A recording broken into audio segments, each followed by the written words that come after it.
But like, help me understand the barbershop example one, because like, surely there's still a limited number of barbershops. So like, surely the market size is still limited regardless of.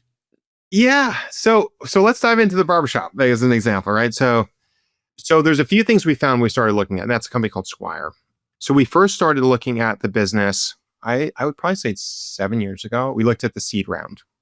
And we actually didn't invest in the seed round. We actually invested in the Series A. So to your point, we might have missed something first when we looked at it. But so what we found was in the US, I don't remember the exact number, but there's probably somewhere in the range of maybe 20 to 30,000 barbershops, at least like barbershops of any size. There's many more like individual barbers, but in terms of real shops, there's somewhere in the range of maybe 30,000 or 40,000 that actually will buy software, which is maybe more than you think.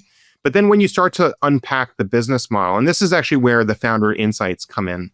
So when we first just started talking to the founders, they said, look, we believe that eventually we'll be able to generate, I think they said somewhere in the range of like $10,000 to $15,000 per shop. We said, wow, that's interesting. Like explain us like how that would be the case. Because at the time their average revenue was a lot smaller.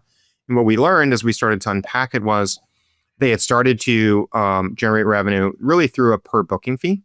So the convenience of it, people could book through their mobile phone. They could pay ahead. They could reserve their spot at the barbershop. Not to mention they could pay with their phone. They didn't have to bring cash. There was a lot of convenience aligned with that.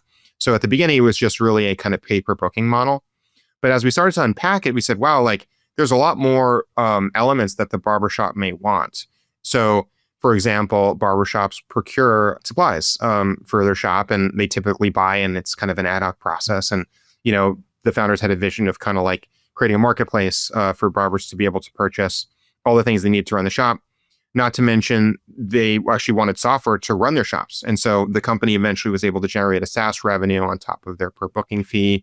And as we unpacked it, we kind of saw that there was a lot of elements. They could run payroll through Squire, for example, which made it more easier for them to pay the barbers in the shop. So when you kind of really started to dive into it, you were like, wow, this market could actually be a lot bigger than you might expect. And it was a category that I think had really been overlooked, honestly. I think it was kind of, and you see this a lot with vertical SaaS.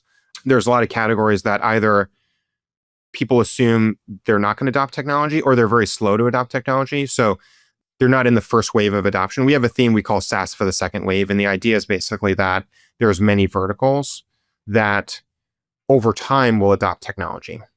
So if you think about Squire today, they're probably, 50 plus million of revenues, growing very nicely, very capital efficient. And over time now they're starting to branch out into other sub verticals. You see that a lot with vertical SaaS is they may start in one sub vertical, but over time they can apply it to other areas.